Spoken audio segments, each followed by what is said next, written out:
狗皇帝，我已经听你的不寻死，你却让我父兄秦儿知道我还没死，还成了跟你暖床的玩意儿。既然如此，活着和死了有什么区别？穿着龙袍的男人缓缓走近。狗皇帝，这就是你心里对朕的称呼吗？一巴掌下去，沈淑荣摔倒在地，嘴角流出血来。哼，你该荣幸，朕还没睡够。若你敢死，他们都得死。狗皇帝，昏君，你不得好死！我诅咒你，大周定断送在你手里。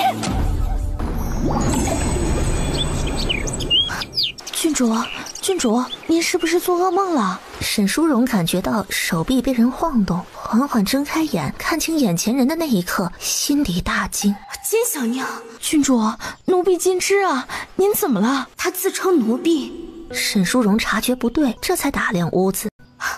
是出嫁前的闺房。郡主，你别吓奴婢，今天可是老王妃办的赏花宴，谢世子也会去呢。您都有一阵没看到他了。沈淑荣坐起身，惊愕不已。竟然能动！他明明已经死了，可听金枝的话，像是回到了10年前。郡主，长公主赏的贡品罗带，画眉最好看。起来吧，奴婢给您上妆。另一个丫鬟银枝走过来。我们郡主是大周第1美人，不画也好看。沈淑荣还在消化这一切，若真重来，她还没成婚，一切都来得及。郡主，这身淡紫色对襟更显气质，谢世子看到您定会被美晕。弄好妆容，金枝笑盈盈地扶着沈淑荣挑选衣裙。沈淑荣眼底闪过不易察觉的冷笑，但很快恢复如常。郡主，外面婆子刚传话，长公主就等您了。沈淑荣抬步走了出去。今天的宴会，她要做主自己的人生。上了马车，祖母，永嘉来了。臭丫头，打扮这么美做什么？你和谢云峥再有2个月就要成婚了，再打扮还能嫁仙君不成？沈淑荣靠在祖母怀里，闭上眼，感受着这份祖孙情。今天就让祖母见识一番，她能嫁。谢云峥昨天的赋深得你祖父夸赞，这门婚事不错。都在提醒他谢云峥有多好。成婚后，他也因谢云峥得到了京城所有夫人小姐的羡艳。他逐渐沉迷在这些表象之下，为他奔走，说服祖母让出财库。那时只想着他能早日实现心中抱负，能得狗皇帝如今的狗太子重用。结果呢，他却制造他假死，亲手把他送上了龙床。从此他成了昏君的玩物，不见天日，无名无姓。沈淑荣闭上眼，这么多年，她早已学会如何掩盖自己的情绪。永嘉听说了，真哥哥最厉害，以后有他护着你，我和你祖父走了也能放心了。是啊，他护得很好。此时有2位男子骑马而来，共赴一个目的地。嘉儿，我约你去赛马，怎么不去呀？偏来这种女孩子玩乐的局干什么？你都多大了还没个着落？这种场合正适合你。你比我还大1岁，你不也没个着落吗？忽而想到什么，你是来找着落的？我不找。我爹娘说过了，这辈子做光棍，不去祸害好人家姑娘。陆子谦想笑，不是还惦记他嫂嫂吧？哎，你看看，是不是长公主的车驾过来了？谢云照的心跳突然加速，迅速看过去，不就是2人下了马，毕恭毕敬地站在路边等候马车先过。2位公子给马车作揖行礼，随行的长氏姑姑给2位公子回礼。马车走远，你嫂嫂应该也在马车里。别乱叫，他们还没成婚呢。切，就剩2个月了，一转眼就过去了。2个月就不是时间吗？总之他现在不是。老王妃的赏花宴，小辈们聚在后花园里。沈淑荣离开长公主，一路脚步没停，直奔后花园。走到湖边停下，郡主为何只喂鱼，不去找谢世子？四处打量的金枝突然发现不速之客。主，谢二公子过来了。沈淑荣继续投喂，目前发生的一切都和前世吻合。今日枯燥，他会来，应是因为自己会来。听说王府的鱼养得最好，小爷来看看。沈淑荣像刚知道一般，回过身看他的鲜衣怒马少年郎。你来啦，甄哥哥在哪儿呢？他就只问谢云峥，不知道，想来是被那家千金拦住了。沈淑荣前世听到这句话，提着裙摆冲了过去，谁敢抢她的人？那时她看着自己为了谢云峥吃醋，是不是很难过？后来她成了他的嫂嫂，她每天是不是很煎熬？如今她的人就在眼前，舍不得再让她难过。你快看这条鱼，别的都是红白相间，只有这条是全红的，你说炖了会不会更红？哪条？就在这里。重心不稳，情急之下不知拉了谁的衣袖。快来人呐！救命！永家郡主落水了！救命！沈淑荣兴奋极了，不断的扑腾。她还是第一次做这么大胆的事。谢云照只有刚掉下来时猛了一瞬，过神时心跳都要停了。他不会水，好在离得不远，2、3下游过去，搂住纤腰游去岸边。到了岸边，沈淑荣浑身发抖，2只手却死死搂着谢云照。赶过来的客人都以为他吓傻了。我好怕！救命！他不松手，湿哒哒的衣服贴在身上，胸前的浑圆更是贴紧了男人的胸膛。谢云照不知所措，他那里挤着自己，一低头又白得晃眼。你别怕，已经没事了。郡主上岸了，没事了。谢云峥远远赶来，看到的就是这一幕。他的未婚妻紧紧地抱着他的双胞胎弟弟，金枝发了狠，抱住沈淑荣的腰，一把扯下。郡主，我们回府寻太医。谢云峥就要抱起他，都走，离我远点儿。郡主，是奴婢。叫我大哥来，我害怕。快去找小郡王！等待的过程中，有人已经开始小声议论：一男一女尸身紧抱，这还怎么婚嫁呀？谢云峥脸黑如炭，可事实就在眼前。谢云照知道犯了错，坏了他的名声，虽然是为了救他，既怕他死，又怕他哭。小郡王沈琦绿着脸跑过来：小妹，哥哥。沈琦心疼妹妹受了委屈，便把人抱走了。谢云峥跟在沈琦身后。小妹现在不方便，谢世子请留步。谢云照追随着沈琦怀里的那抹湿哒哒粘在一起的粉，直至消失。他转身回家，跪去祠堂。鲁国公得知，气得在他后背抽了几鞭子，被国公夫人拦下。他亲眼看着郡主淹死不救，事儿就更大了。一家4口各怀心思，乘坐一辆马车去长公主府请罪。沈淑荣哭了一路。祖母，大哥，我是不是脏了？配不上甄哥哥了。谁说的？你可是本宫的孙女儿，大周的郡主，她不过国公府世子，配你是她高攀。祖母说的有道理，小妹放心，她不敢的。别多想，有祖母在，有你黄伯伯在，什么都不会改变。回到长公主府，太医给开了药，长公主郡王妃陪在床边。祖母娘，你们出去吧，我想自己静一静。两人边开导没事儿边走出去。金枝银枝一直低声哭着：你们俩也出去吧，我睡一会儿，主教不许进来。是郡主。等人都出去，沈淑荣揉揉胸，伸伸腰，找出几条铃系在一起，一头系了重物扔上房梁。他就有些喘，坐在桌边喝了口茶，等有人来了再上去也来得及。也不知道那人现在对自己身上的大小满不满意。长公主府正院堂屋，地中间跪着谢云照。臣给长公主请罪，都怪这臭小子损了郡主名声。公主府想如何惩治，国公府都无怨言。长公主和沈老太傅坐在主位，郡王妃和小郡王坐在一侧，心里都带着气。是怪他，但也是他救的永嘉。郡王沈景轩得知消息，匆匆赶回来。你们都在这儿，永嘉呢？永嘉？谁在陪着？哎呦，坏了！小郡王噌地跑去秋桐院。小郡王进了院子，连金枝银枝都在外头。小妹，突然听到哥哥的喊声，沈淑荣抬步就上了凳子。爹娘，祖父祖母，永嘉不孝。脖子搭上去，门被踹开时，脚踩翻了凳子。小郡王吓得一把刀飞出，他冲过去抱住沈淑荣。小妹，你怎么能犯傻？跟过来的沈家人、谢家人都看到了刚刚发生了什么。谢云照拔出跟在身边的侍卫佩刀。是我坏了你的名声，你不能死，活死！儿子，住手！你救了我，又因此而死，是想让我背上忘恩负义的骂名吗？是不是我死后都要被人指指点点？谢云照扔了刀。当然不是，我以为我死了，你就不必为今日之事所累，可以好好活着。我不怪你，你救了我，是我的恩人，我家应该感谢你。但我对不起甄哥哥，我是他的未婚妻，却有失名声。谢云照垂眸，眼眶通红，是他毁了她清白的嫁给谢云峥，是他惹她如此难过。郡主，我不介意。谢云峥上前2步，性命才是最重要的，你能平安就是万幸。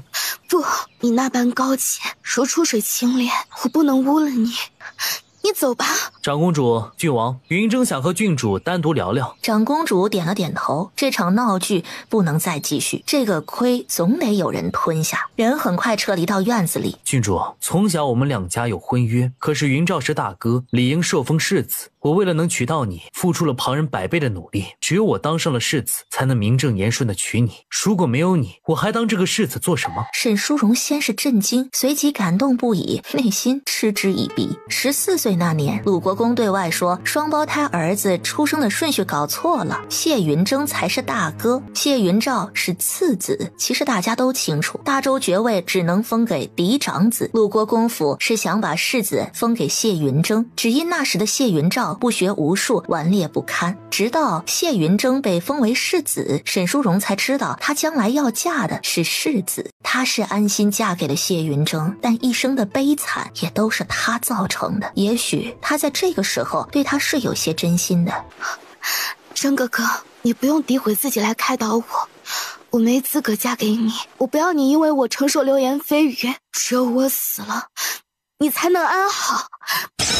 迅速捡起一枚碎瓷片，搁向手腕。郡主，不可以！门外呼呼啦啦的人跑进来，都出去，都给我滚！你们要逼死他吗？我们永家谁也不嫁了！所有人退出门外，小郡王关上屋门。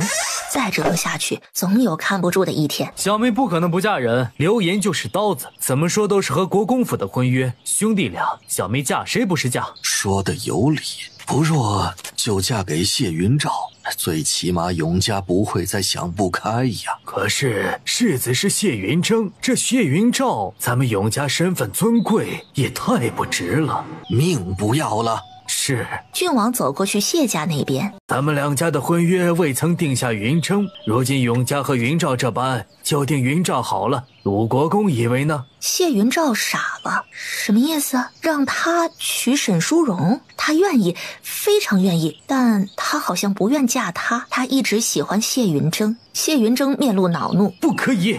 郡王，云峥不在意的，虽未定下，但都知道我与郡主世子永家过不去自己那一关。刚刚你也看到了，我们当然是希望，哎呀，永家是我们梁府的宝，我们只希望他活着，哪怕是嫁给这个纨绔。哎呀，那只是委屈了郡主。逆子还不过来见过岳父？爹，我都和郡主定好了的。谢云峥没想到会这么严重，他都说了不介意，夫君都不介意，别人又怎会说3道4？你先闭嘴！鲁国公的头都要炸了，能不能让他省点心？世子怎能目光短浅？没了永家还能娶别人？永家依旧入国公府，一起娶2个好儿媳不好？爹，我听郡主的，他说嫁我才……对对对，云长说的有道理，咱们还是要问过永家。郡王妃没法子，经由允许进了沈淑荣的屋子。女儿啊，虽说名节大过天，但娘和你祖母不能没有你啊。你觉得谢云照怎么样啊？咱家和国公府的婚约没定下云峥，云照也一样，这样就能堵住悠悠众口。沈淑荣像是没听懂，娘的意思是，我的未婚夫可以不是峥哥哥，也可以是谢云照吗？正是。这样，他在水中抱了我，又娶了我，我就不算失了清白吗？看着女儿懵懂无知的眼神，郡王妃是真心疼啊。就是这个理，不失为一个折中的好办法。可是大家都说云照哥哥没有峥哥哥好，你的命就是祖母的命，真忍心让祖母哭死吗？小祖宗还挑剔，命真不要了。就是啊，云照哪里不好啊？你就让他改哪里，慢慢的就好了。毕竟啊，他们是同一个爹娘生的，差不到哪儿去。婆媳俩耐心哄着，这小祖宗怎么又摇头了？娘，女儿嫁给他，生哥哥就会娶别的女子做世子夫人。他是一府主母，女儿要处处受制于人，与其这样活着，还不如死了算了。他们怎么就忘了这茬？祖母让你黄伯伯给你开府，郡主府就开在西边的空宅院，你依旧是府里最大的，好不好？可是长公主扶额呀，还可是谢云照常出去骑马遛狗，不怎么在家，孙女一个人孤零零在府里，我不要。中间空地也给你，挨着你的宅子，给他建个马场，在自己家遛狗行吗？沈淑荣抬头吸着鼻子思考，郡王妃被婆母的大手笔惊呆了，女儿这还不满意？他愿意娶我吗？万一他有喜欢的人，我却挡了他娶别人的路，岂不是恩将仇报啊？他敢，祖母去问。长公主直接走出去质问谢云照，谢云照哪有别的心上人，只有沈淑荣，能娶到她，让她做什么都行。扯着嗓子就喊：长公主殿下，我谢云照对您发誓，没有别人，以后会一心一意对待郡主，绝不纳妾收小。沈淑荣听到他的大嗓门，微勾唇角，原来他这个时候就这么喜欢自己了。你看他没有旁人，还承诺以后也没有。长公主眼巴巴的进来，乖孙女儿，这回放心了吧？如果黄伯伯不同意怎么办啊？祖母这就进宫，欠了你的。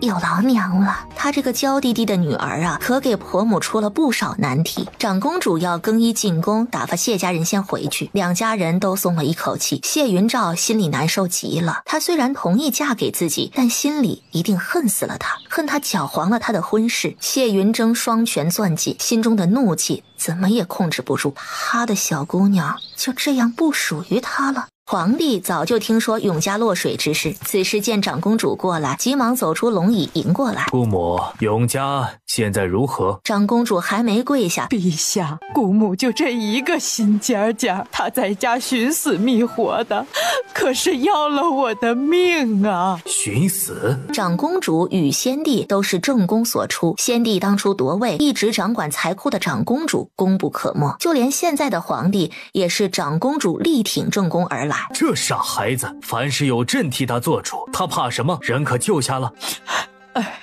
算是刚安抚住，不然一会儿要上吊，一会儿又割腕的，姑母哪受得了？姑母且说来，他想要什么，朕都能给他。他失了名节于谢家二郎，若是再嫁给世子，他心里过不去；若嫁给谢二郎，将来又要屈居长房之下，他是郡主，这些年被我养得身娇肉贵的，哪受得了这些？皇帝从小到大还是第一次见姑母如此，心里也难受，扶着长公主坐下。哎呀，姑母别哭，谁也不能欺负朕的宝贝侄女，咱们给永嘉单独开府。长公主从皇宫出来，事情基本落定，陛下还下了圣旨，此婚堵住悠悠众口。圣旨很快到了谢家，一家人出来接旨，叩谢隆恩。鲁国公送走传旨内监，眼底的喜色微微显露。你们俩兄弟心要往一处使，婚姻之事虽说重要，但大不过家族的昌盛。云照娶了郡主，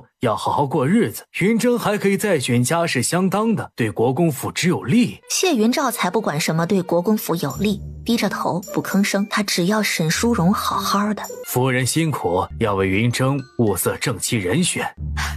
应该的，你们两兄弟不能因此生嫌隙。郡主落水这事，我们都不想的。谢云峥偏过头，鼻子发酸。他那么美好，虽说被长公主养得娇气些，但他早已视沈淑荣为共度一生之人，如今却成了弟媳，这让他怎么能接受？谢云峥脸拉得老长，谢云照是不是故意的？他从小就喜欢永嘉郡主，他仇视的目光瞪向谢云照。谢云照像是知道他在想什么，坦荡地迎上。别这样看我，我不会用这种手段。尤其是对他怎舍得他落水，怎舍得他寻死觅活，舍得他被非议。见他不承认，谢云峥收回眸子，已经如此，再争又有何意义？但永嘉不应该被蒙在鼓里，有机会定要告诉他，只有自己是真心对他好。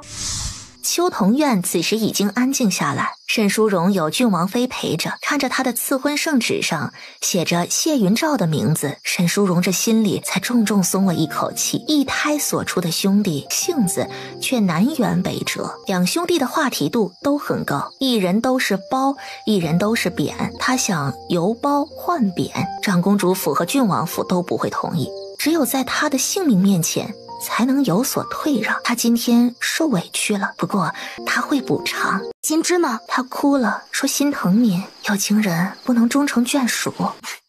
他倒是有心。金小娘前世谢云峥唯一的通房，是在祭奠他自己死去的爱情吧？你怎么没哭啊？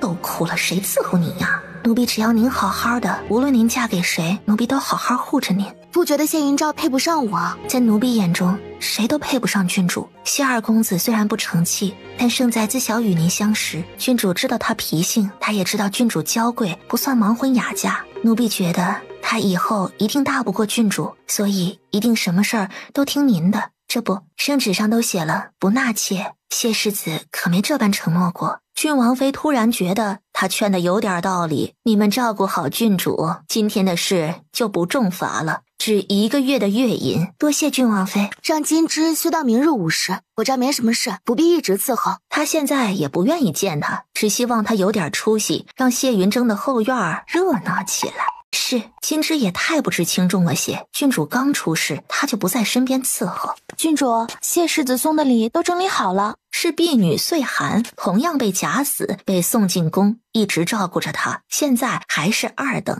好，让管家送回鲁国公府，再把我送他的都带回来。是。岁寒领命而去，郡王妃摆摆手，让银枝退下。唉，其实啊，世子都不在意，你又何必呢？把他让出来，京城其他家小姐不定怎么笑你，他们有机会啦。娘，春哥哥值得更好的。郡王妃不劝了，再反省都会怪他。以后你和谢二好好相处。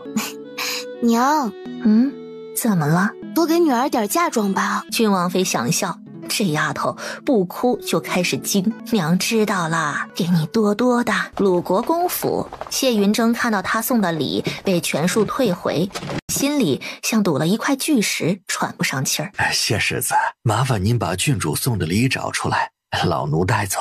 谢云峥一口气儿没上来，呛到了，咳了好久，摆摆手让小厮去收拾。陆子谦摸进谢云照的临风居，一掌拍在傻笑的人肩膀。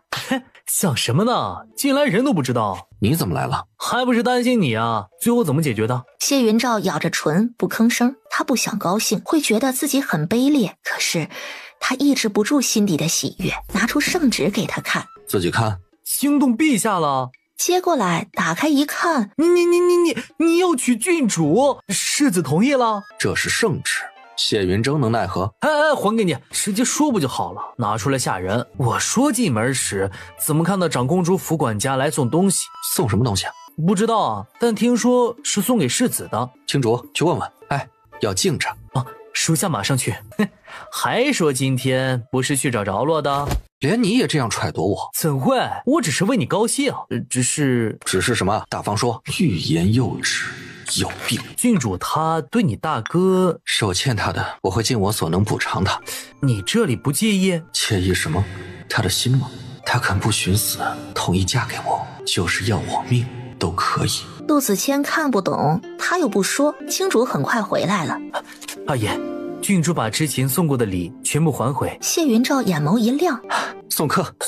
送谁啊？陆三公子请。谢云照没空搭理他。蓉蓉现在是他的未婚妻，不留谢云峥的东西，可以留自己的。岁寒申时才回。沈淑荣看着院子里4口大箱子，我送他这么多吗？郡主，奴婢怀里抱着的盒子是谢世子还回来的，4口箱子是谢二公子送来给您解闷儿的。讨厌，险些毁了他忍了1天的情绪。郡王妃比他还惊讶，走过去吩咐打开箱子，2箱珠宝，1箱项圈，1箱讨喜的玩意儿。女儿，他知道你喜欢项圈，许是世子告诉过他。都收起来吧，算他有心，改日你精神些再看。是娘。岁寒安排人收入库房。沈淑荣看了看银枝，岁寒以后跟在我身边，你交代一下。郡主这是恼了金枝吗？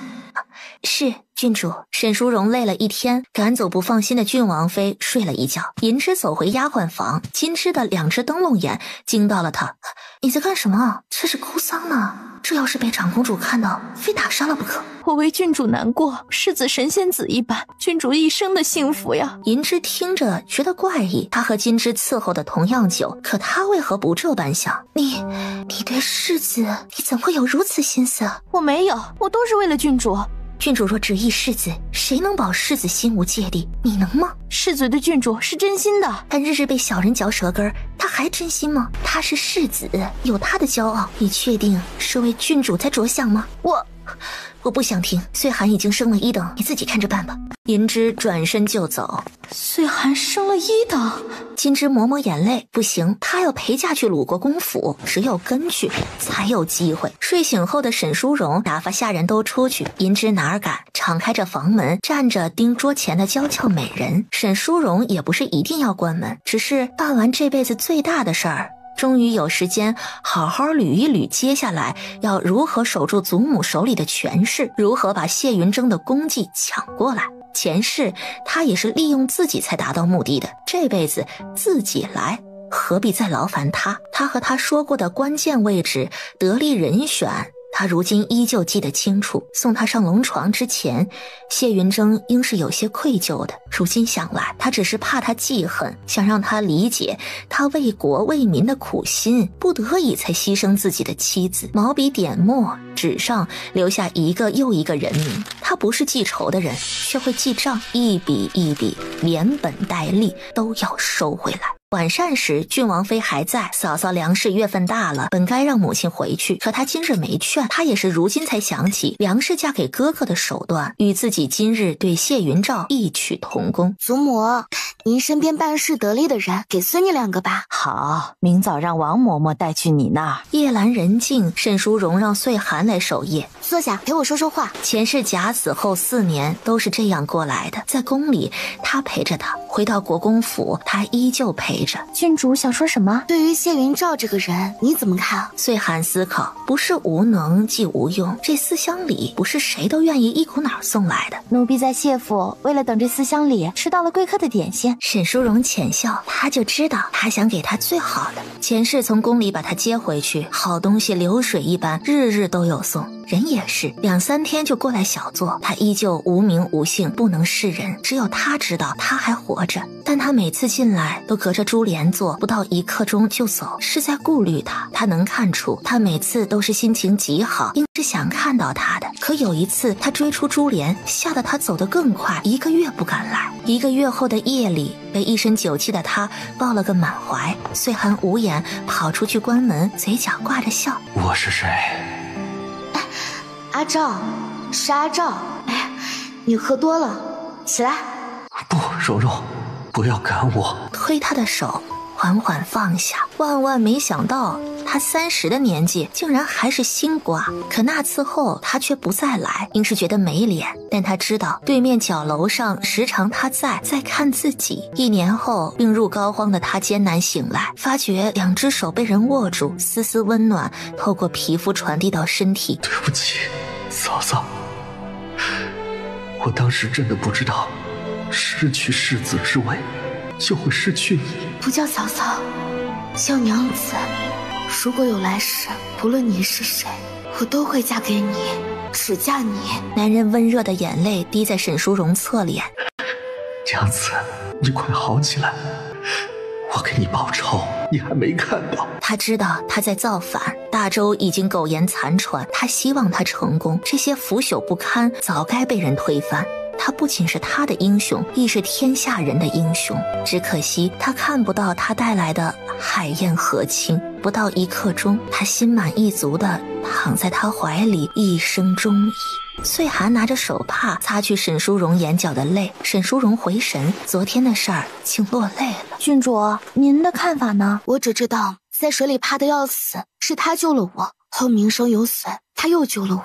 郡主能这样想，奴婢就放心了。你说他会不会觉得我这里还有谢世子，会觉得我委屈了他？郡主莫多想，刚发生变故，无法一时转变。你们多相处，姑爷会明白，您心里感激他呢。你说的有道理，是要多相处。我们有圣旨赐婚，无人敢说什么。奴婢当然希望主子好。郡主，您早点睡，姑爷送这么多礼，明天奴婢替您去回礼。机灵丫头，好，早点睡。青衣男子一溜烟的跑回鲁国公府。二爷，您送的礼，郡主全收下了。这么晚还没退回，谢云照早就清楚，但听到青英确定的话，难免激动。他喜欢，明天再去母亲库房里挑，都给他送去。恭喜二爷，郡主愿意收您的东西，就是不排斥您。谁说他排斥我？他原本也最爱和我玩。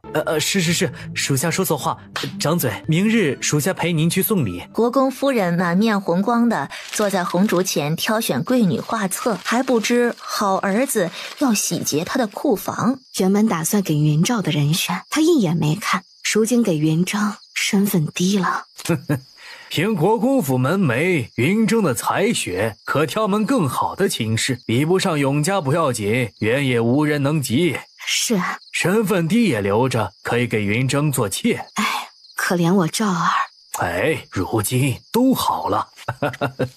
鲁国公揽过妻子，心情好的时候做些心情好的事儿。第二日清晨，沈淑荣醒来，精神不错，但咳了2声。金枝赶紧进来，郡主怎么咳了？许是受寒，奴婢让人熬药。粉末这么厚，哭得不轻啊。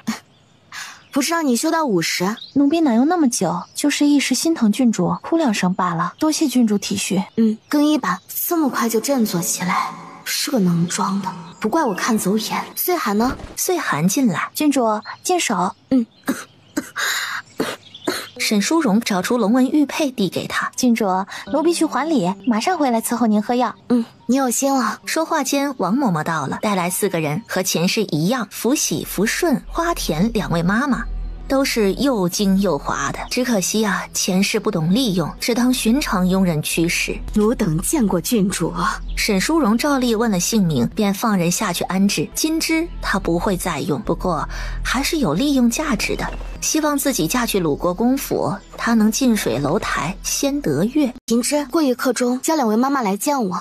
是，郡主。等人来时，丫头都出去。2位妈妈以后跟着我，可能会有些累。奴本就是为郡主做事，怎会言累？不过事情办得好，会重赏。谢过郡主。郡主要奴等做什么？我嫂嫂粮食集结后的事，不可打草惊蛇。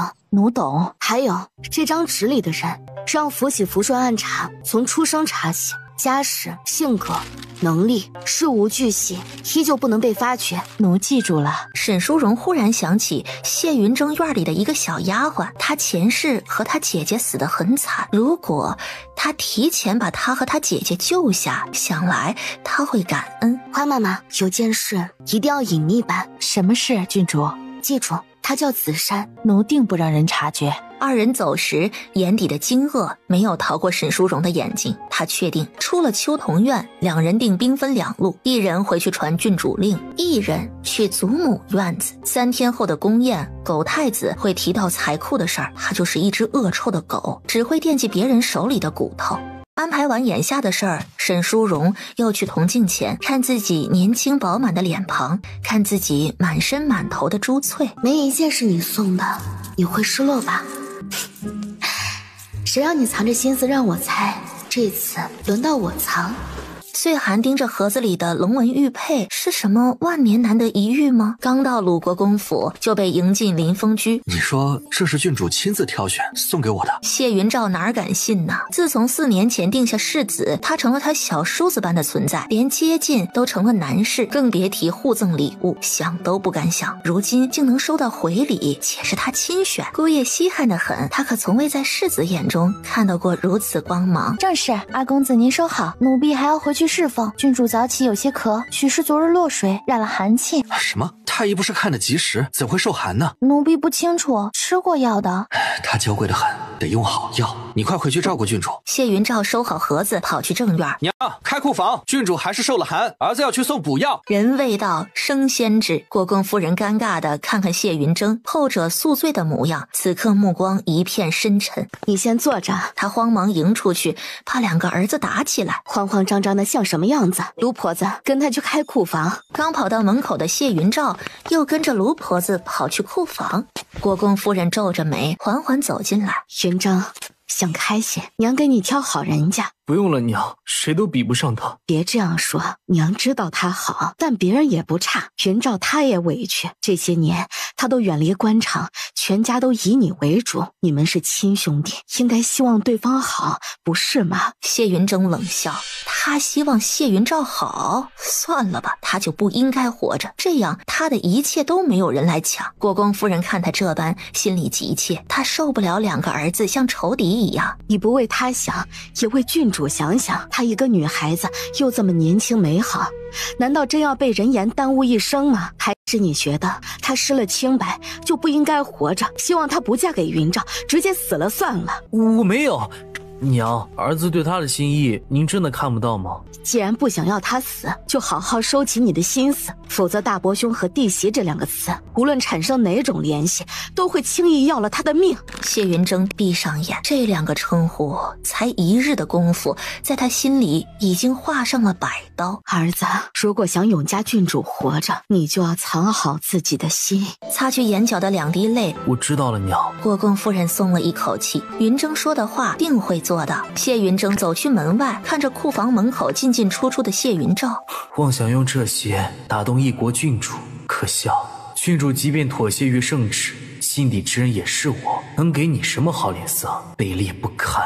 两兄弟走后，国公夫人才出来。进库房的时候，这个逆子，不是败家子。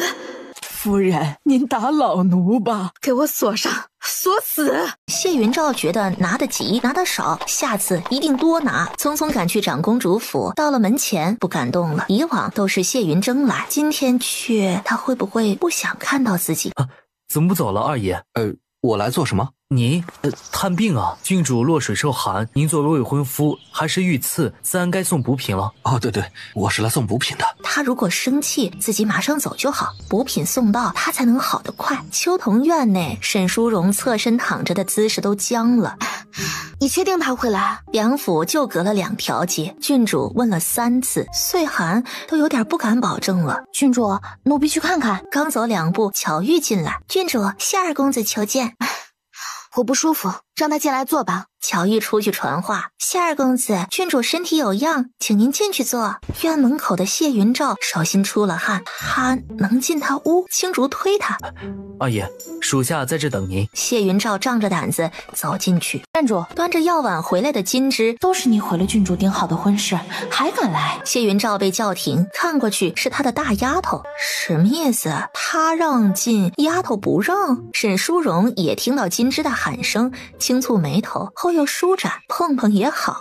见过谢二公子，您可知这里是郡主闺房？当然。既知道，为何还要进？自然是郡主同意，且我2人有圣旨赐婚。恕奴婢多嘴，您和郡主还未成婚，还是应该多为她的名声考虑。谢云照眯起双眸，名声？这婢女是在怪他昨日之事？沈淑荣听到金枝说完话，没了声响，抬起头看出去，他就这样走了，看不到啊。金枝见他一直看着自己，也不说话，就挡在他身前蹲礼，等着说恭送。银枝出来拉他，这是做什么？郡主请的人。金枝不动，银枝没法子，接过药碗回去找郡主。蓉蓉怪我无话可说，一个婢女，哼，还不配。谢云照不再理他，对着门外拱手。郡主，听说你受了风寒，我来送些补药。金枝愣了，这样都不走，死皮赖脸，世子定不会像他这般。听到声音的沈淑荣赶紧侧身躺下，撑着头，请进来。穗寒笑着出去。谢二公子，郡主有请。郡主为何让他进？他害得郡主还不够惨吗？谢云照睨他一眼，走过去，也就是他的婢女，换个人试试敢拦他？谢云照跟着穗寒走进去。7岁前常进来玩，熟得很，莫紧张。被带进里间，珠帘后的榻上歪着一9天神女。谢云照2只眼睛直勾勾盯着，像是被勾了魂。如今已然不是小姑娘了，而是能魅惑她的妖精。穗寒和银枝咬唇忍笑，姑爷看傻了呢。金枝进来，瞪着2只大眼睛冲过来，张开双臂挡住大片风光。谢二公子太无礼了，怎能盯着郡主看？谢云照没动，等着沈淑容发话。即便他不喜自己，也不会由着丫头胡来。退下，郡主。金枝想说世子绝不会这般无礼，都出去。岁寒行礼走出去，银枝拉金枝拉不动，直接用拽的。门开着，金枝这才放心，顺着银枝出去了。抱歉，我今早起来不太舒服，才让你来这前。身体要紧，喝药了吗？让他们进来伺候。沈淑容歪得实在累，撑着慢慢坐起身。谢云照看着着急，恨不得冲进去扶他起来，靠他身上。还烫着，亮亮在喝，你也坐。找了他斜对面的椅子坐下，身体前倾，像是只要他倒，他就能冲过来扶稳。沈淑容想笑，但能忍住。敢给老丞相马尾巴系炮仗的魔王，只有在自己面前才会这般小心。我们聊聊吧。你说，我听着。我知道委屈了你。谢云照愣住，他哪里委屈？怎么说，在大家心里，我之前都是谢世子未婚妻，以后难免会有人在你面前提起，或看戏，或嘲讽，都是为了我的名声，让你受委屈了。谢云照摇头，他高兴还来不及呢，怎会认为是委屈？即便你以后不待见我，我也无话可说。谢云照站起来，坐着不能抒发胸臆。郡主，我怎么可能？沈淑容摆手制止他的话。别怪我，害你不能选清白姑娘。如果你有喜欢的人，可以偷偷养着，我帮你隐瞒。谢云照上前一步，刚要辩解，突然又停下。他不介意他养小，什么意思？他被迫嫁他放不下谢云峥，所以用这种方式来补偿自己。他都不愿看谢云峥身边出现别的女子。谢云照能进来的喜悦一扫而空，可早就知道会这样，不是吗？我答应过的，不会养小，只你一人。既然如此，沈淑容下了榻，走过来，说我让你受委屈，想要什么我补偿你。谢云照抬眸，他想要他的心，他是委屈，要不到，他好想他，想他的怀抱。沈淑容忽然皱眉，头晕，闭眼捂头之际，身体向前倒去。谢云照吓得搂住人，怎么了？有点晕，一会儿就好了。谢云照搂得紧，以防他倒下。这时才反应过来，两人这姿势过头了，想放开，又有点贪恋。尤其是他的柔软贴着自己，馨香包围着思绪。我扶你坐好。沈淑容也知道不能吓到他，谢云照扶着他双臂，眼睛不自觉地被他胸前饱满白嫩的沟壑吸引。他慌忙移开眼睛，忽然鼻腔不知道有什么东西流了出来。谢云照猛地背过身去，伸手一碰，红的。你先休息，我给你拿了上好的补药，你先吃着，改日我再给你送。多谢，我躺一会儿就没事了。我先走了，改日再来看你。3日后的公演我们都去吧，也算是在大家面前露面了。好。谢云照说完就走，原是想跑的。门外婢女见他手帕捂脸，以为郡主冲他发火了，岁寒去送。谢云照摆摆手制止，话都没说，跑出长公主府。谢云照的心慌才逐渐平复。二爷，没人追啊。谢云照瞪他，手里沾了血的帕子揣进怀里，鼻子终于好了，眼前又浮现那白花花。不好，赶紧掏出带血的帕子继续捂着。回府。金枝银枝进了屋，看到沈淑容抖着身子趴在榻上。郡主您别难过，奴婢就知道他会惹您不开心，以后咱们少见他。沈淑容原本在笑他局促的样子，笑他流了鼻血，可笑着笑着真的哭了起来。他昨天就死在他的怀里，他们天人永隔，他是重生回来，但他呢？留在前世孤寂一生吗？岁寒回来时看到被金枝银枝扶起的郡主，微微诧异，这脸上怎会有泪？金枝，你可知错？金枝正鼓着劲儿要再劝两句，闻言一愣，随即跪下。郡主，奴婢知错，但奴婢都是为您着想，您看他惹哭了您。沈淑容也不说他错哪儿了，既知错，出去跪一个时辰。金枝抬眸，像是听错了，跪着不动。郡主，奴婢伺候您喝药。是，郡主。沈淑容那股劲儿过去，心情又好了很多，这辈子也真实存在。岁寒看到，稍稍放下心，回到国公府。谢云照冲进卧房，把自己锁在屋里，躺床上不老实，一会儿趴着，一会儿侧着，直到卷了被子搂怀里，心才逐渐落回来。今天进了他的闺房，抱了他，鼻尖的香，怀中的人都不是假的。昭辉院赤羽匆匆回来，世子爷，二爷这个时辰回，许是被请进去了。他不是失礼之人，况且是来送礼的。是应该请进去，但未必能见到。郡主心里只有您，我不担心，只是心疼他，难为自己，不喜欢又不得不见。见与不见，心里没有，不会当回事的。倒是世子爷这边来提亲的踩烂了门槛，三公主的贴身嬷嬷也来求师，这些事被郡主听到才会入心呢。谢云峥闭上眼，他知他善妒，虽不合礼教，但他从不反感，还乐见于此。否则怎能证明他心中有他？能拖就拖。是。长公主府秋桐院，看着郡王府送来的箱子，沈淑荣以为回到了儿时，竹蜻蜓泥塑。嫂嫂还是一同往日节俭，走吧，带着去见祖母。银之微愣，郡主在长公主、郡王妃面前一直很维护世子夫人的，如今是要告状。三人出门，金枝跪着转身相送，脸上带着可怜讨好。沈淑荣没看他，径直走过去。你可以喜欢你的，但不能不敬我的。长公主看到箱子里的玩意儿，嘴唇张了又张。祖母怎么不说话？是觉得嫂嫂送的好？长公主摇头。祖母觉得哪里不好？丫头好像长大了，早上还吩咐人去查粮食。长公主依旧摇头，想听她的意思，屏退下人。祖母，孙女不是小孩子了。一夜就长大了。不信您听听，我不能嫁给世子，谢云照被压着，也不可能受重用，我以后只能自己为自己打算。长公主挑眉，是长大了点儿。我还知道您和祖父不能一直庇护我，当年选了黄伯伯，您已经错了一次，接下来只能继续错，否则……话还没说完，长公主大惊，她以为她只想到小家，怎会突然想到朝堂？这些话谁和你说的？孙女说了，一夜长大，您当年力挺正宫，只为财库依然在您手中，我们家人能永保荣华，永保权势。可是祖母，天下人呢？百姓呢？破败不堪。臭丫头，知不知道在说什么？真没人教你。如今太子是好的吗？他是比不得三皇子，但祖母依旧要坚持正宫，因为不坚持就是在反对当今。你的意思，祖母错了？他说这些是否与他今早的安排有关？祖母没错，永家吃不得苦，所以我们自己家的东西就要一直留在自己家。你是发现了什么？有人要夺财库？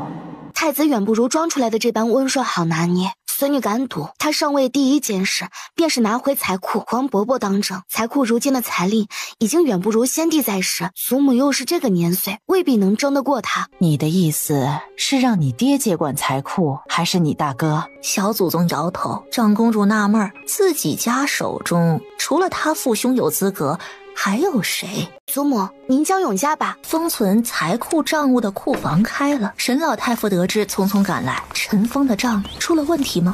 见妻子坐在堂屋喝茶，老太傅放下心来，进去拉过妻子的手。怎会想到开这里呀？长公主对着里间的桌案一瞥，永嘉，他看财库的账簿做什么？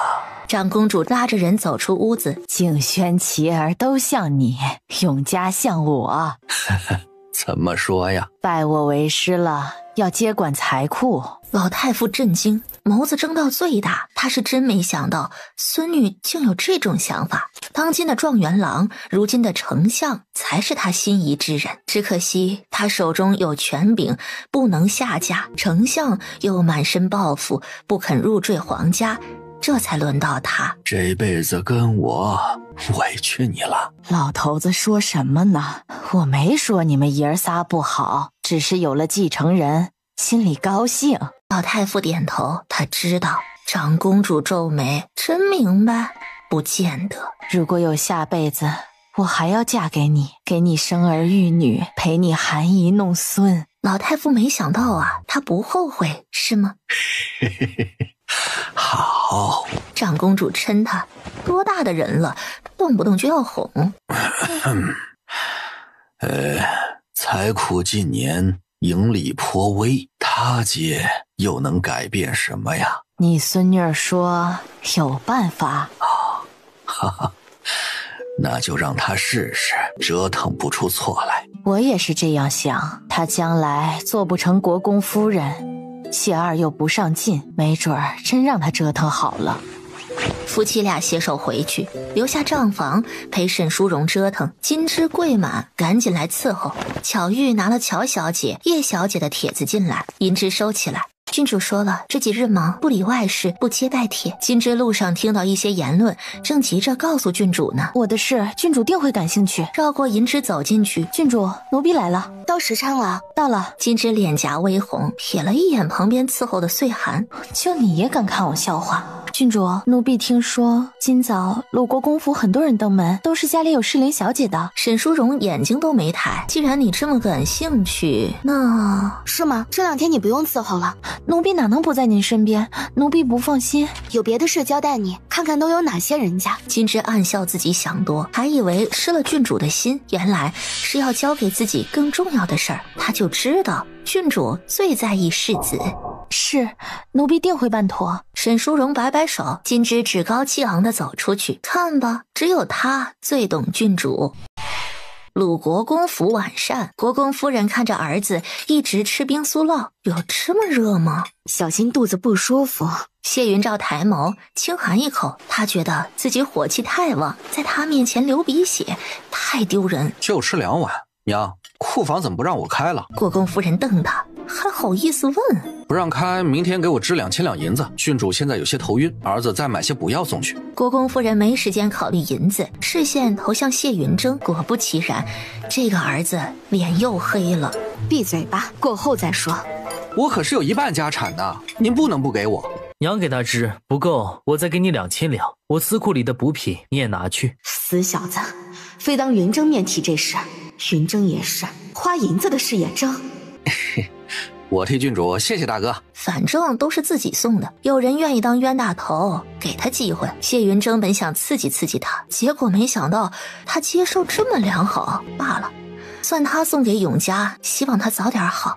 国公夫人见2人又闷头吃饭，没打起来，心稍稍放下，以后还是少同桌的好。连续3日，沈淑荣一直忙着梳理财库的账，谢云照送进长公主府的礼，犹如羽毛落江，未经起片刻涟漪。他坐不住，站不稳，倒也不必有回礼，但一句话都没有，就很慌。谢云峥嗤笑，他说过，妄想用这些粗俗之物打动一国郡主，这种事儿也只有他能做得出来。3日过去，沈淑荣把财库各部生意营收捋得差不多，金枝也探听好有意谢世子的人家。郡主还记得魏家小姐吗？听说魏老将军亲自去了国公府，就他也配和郡主比？沈淑荣记得魏悠然，魏姨娘前世也是非谢云峥不嫁，蹉跎到20，本以为自己死后谢云峥会把她扶正，结果却娶了皇后的妹妹续弦，这辈子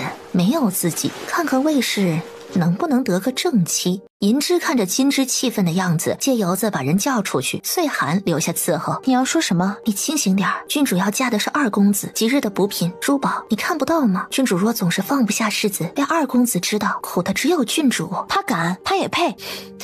反正我提醒过你，你好自为之，不想被郡主发现心思，就对2公子好点，他才是姑爷。姑爷，他不配这2个字。金枝一扭身子回去了。2公子还送了上好的血燕，还说吃没了再送来。金枝刚进去就听到岁寒的话，岁寒跟在郡主身边，眼皮子可不能浅。长公主送来的血燕不知道好多少杯。岁寒知道金枝不喜欢2公子，但没想到他这么快回来。郡主明显是愿意听的，却没说话，悻悻地闭上了嘴。沈淑荣睨了金枝一眼，倒是对谢云峥忠诚。咱们郡主吃穿用度都是顶好的，2公子能有这份心就很好了。银枝姐姐说的对。金枝翻了个白眼，没接话，明显是不赞同。沈淑荣由着几个丫头争，才刚换亲，不能让人觉得他对谢云峥释怀。唯有岁寒面前，他不用太注意。这3天太忙，连他送的礼都没时间看，也不知他有没有失落。好在明天就能看到他。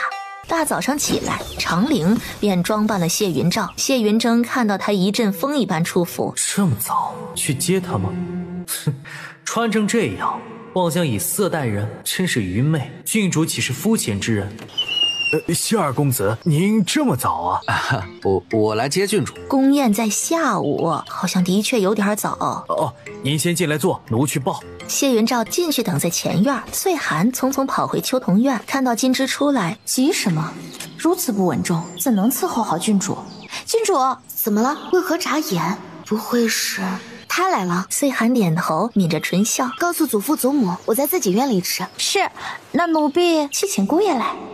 去吧。沈淑荣还没和他一起吃过早饭，当年在谢家也只有冯时才会一起用晚膳，他常不回家，可冯时必回。原以为是遵守家规，被他救回才懂他是为见自己。只有这样的日子，嫂嫂与小叔的见面才名正言顺。前院的谢云照看着眼前的点心，想拿又忍住。岁寒来请，他像是没听懂。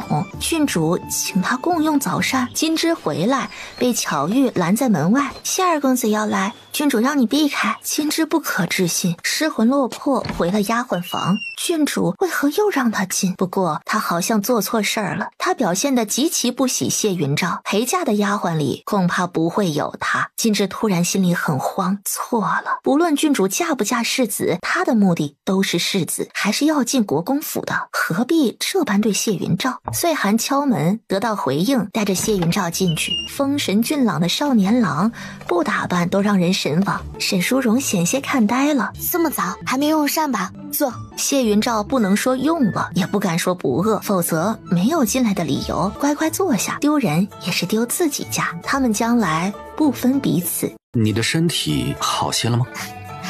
好多了，多亏你的药啊，有用就好，我只怕帮不到你。两人慢慢吃着，谢云照仿佛置身云端，梦幻至极。她会是他的妻，不是嫂嫂。两人以后常会这般静静地享受彼此陪伴。等吃好了，沈淑荣舍不得他走，把人都赶出去，聊起近况。这几日在家里读书。读书？沈淑荣想笑，他何时主动读过书？又忍住了。他不知他心思，许是以为他还喜欢谢云峥，在学他安分上进。3天没出府。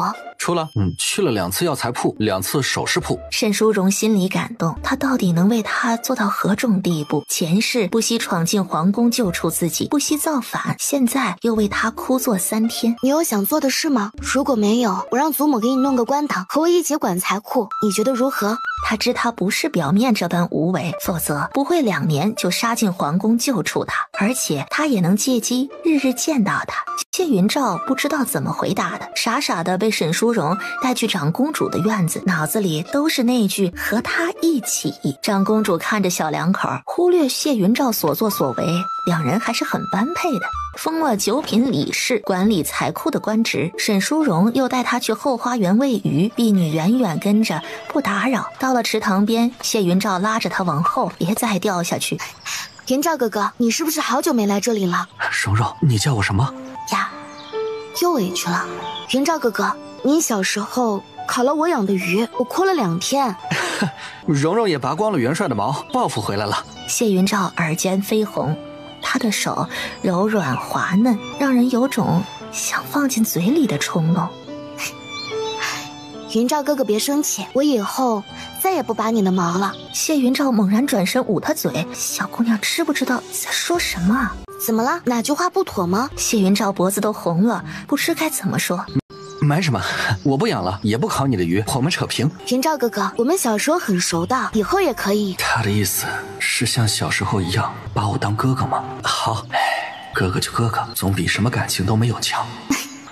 好勉强啊。沈淑荣爱死了他这小模样，好想窝在他怀里，感受他热烈的心，拉着他坐在石头上，聊着从小到大的趣事。得知前几天落水，他挨了几鞭子，沈淑荣顿时心疼。还疼吗？谢云照看到他好看的眉蹙得老高，想说不疼，且很值得，但脱口而出的疼。沈淑荣抿着唇，2滴泪被这个字催落了。谢云照吓坏了，不该惹他的，急急拿出手帕给他擦泪。逗你的，你知道我爹从小打我，我习惯了。他越劝，沈淑荣眼泪越多。如果没有重来，他们永远没有机会在一起。也许前世他就该坚持嫁他，才不管什么世子不世子。别哭啊，对不起，不该吓你。你打我，打完就不哭了，好不好？他这般哄，沈淑荣再也忍不住了，抱住他的腰。他都嫁了人了，他还一直爱着自己。他们错过这么久，他还为他守着。这辈子除了守住财库，算清他的账之外，他爵位被抢的仇，他要一起报。眼泪没入他的衣襟，怀里的人好像很不安。远处的岁寒高兴，银枝诧异，两人背过身去。郡主是不是接受二公子了？可以叫姑爷的。银枝明白了，他和金枝都能看得出，这几日郡主很愿意和岁寒在一起，许是他猜到了郡主的心。姑爷，快把国公府库房搬来了。4年前未定世子，二公子对郡主就不一般。你的意思，他一直只是换了人封世子，所以才……郡主也只有落水那日哭过。一句话，银枝醍醐灌顶。若郡主舍不得世子，怎会下来圣旨就不再哭，更不再寻死？郡主这几日不见外人，不理外事，都是藏着这件事儿。那二公子知道吗？不知道的好，否则定然不信，郡主会难过。对，现在这样就好。沈淑荣哭了一会儿，情绪好了很多，主要是抱到人了，退出他的怀抱。对不起，我没站稳。娇娇软软的人一离开，谢云照心里一空。我知道你病才好，身体虚弱。沈淑荣又坐下，谢云照也坐下，但不敢乱说话了。歪头看看他，哭得小脸都红了。他还是喜欢看他笑，比百花盛开都美。鲁国公府，谢云照一早去的，进了公主府就没出来。永嘉留他，不会的，虽有不得已，但永嘉从不会委屈自己。更何况面对谢云照，也许他还在前院等着，也许他在老太傅那儿听训，总不会一直和永嘉在一起。世子爷、二爷还没出来。谢云照脸皮够厚的。许是郡主知道夫人在给您议亲，生气了。前2天有侍卫看到郡主大丫鬟来打探，真的，他吃自己醋了。世子爷，不止一位侍卫看到，且不止一次看到。谢云正坐回去，闭上眼，心里轻快了很多。小丫头知道报复他了。知道了，下次再见到解释一下。是，世子爷有机会可以亲自解释。我知道，今天找机会告诉他，我谁都没应。过了50，云照哥哥都晒黑了，和我一起乘坐马车。好，我以后少出门。以后出门我们一起，我怕晒，你给我撑伞，这样我们俩都晒不黑。我最会撑伞，保管日晒不到，雨淋不着。只要他喜欢，他要给他撑一辈子伞。长公主和老太傅马车在前，沈淑荣、谢云照在后，后边骑着马的3人远远跟着。他进他的马车了，是他要求的，他不好拒绝，亦或是不想让人看到他走在他车架旁。谢云峥还想说他在气他，但不必做到如此地步。赤羽赤霄在后，不敢言语。世子失了郡主，这几日过得多艰难，他们最清楚。不劝他难过，劝了又生出希望。到了宫门口，谢云峥快速打马过来，给下车的长公主、老太傅见礼。二人只是淡淡回礼，等着沈淑荣。只见谢云照先下了马车，牵着沈淑荣的手，稳稳扶下来。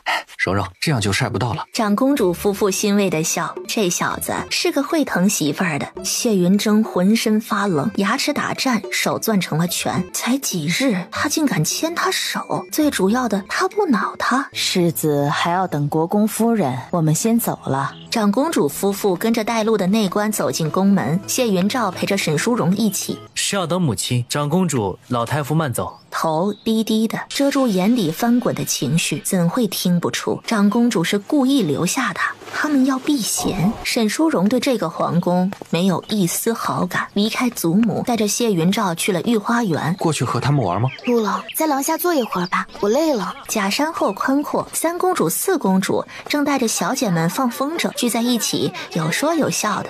我的男人真是好看，真是秀色可餐啊！宋池认识苏皎皎以来，这是第一次被他真心称赞，一瞬间激动的心头狂乱，低头胡乱亲着她。我的好皎皎，你要了我的命吧！抱着她来到了榻前，一起倒上去，刚要照例进行狂猛的进攻，突然想到什么，支起身子。皎皎，是不是忘了什么？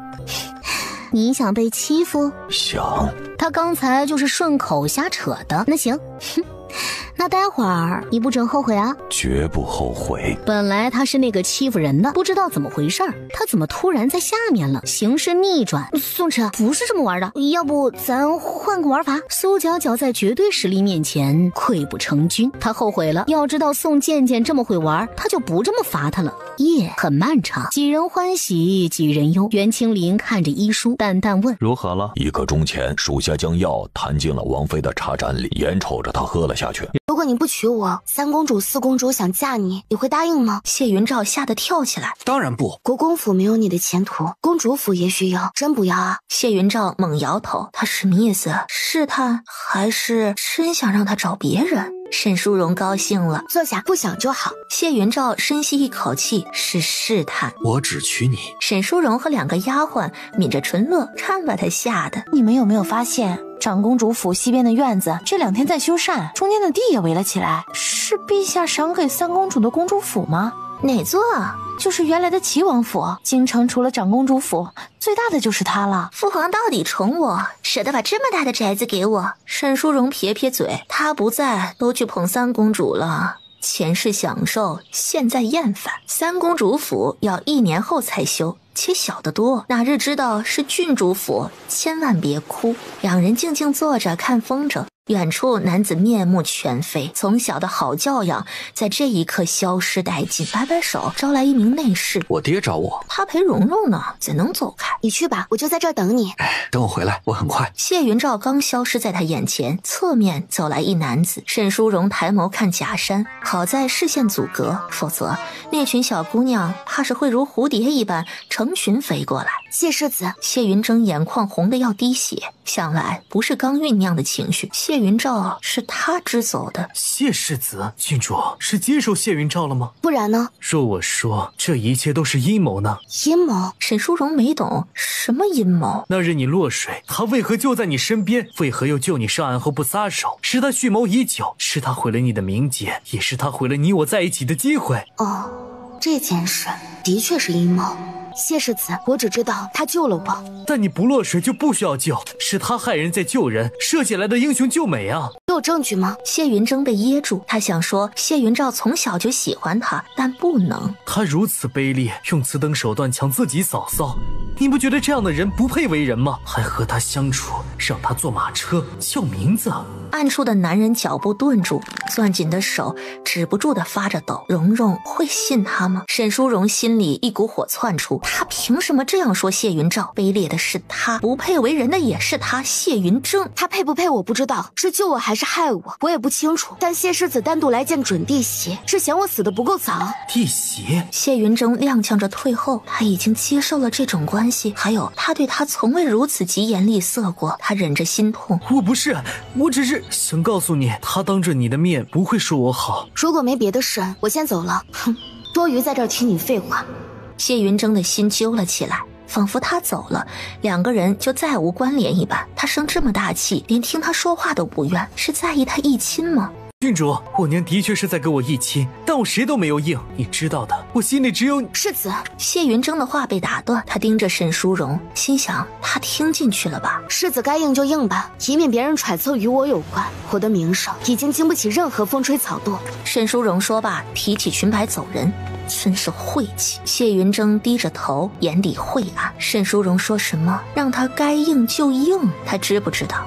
一旦答应，他就是别人的夫君，他知不知道？一旦娶妻，他们2人再无可能。谢云照扬着唇，缓缓走出来。谢云峥见到这么快反应过来，还算有点脑子。别高兴得太早，他只不过是感激你的救命之恩。你以为谁都像你，为达目的不惜一切？我听不懂你在说什么。知道他为何不信你吗？因为我从不在他面前提你。不敢罢了，怕他忘不掉，你还好意思说？你都好意思污蔑，害怕的人是你吧？谢云峥深吸口气，不与他争辩，抬步就走。谢云照，你当真以为能得到他的心吗？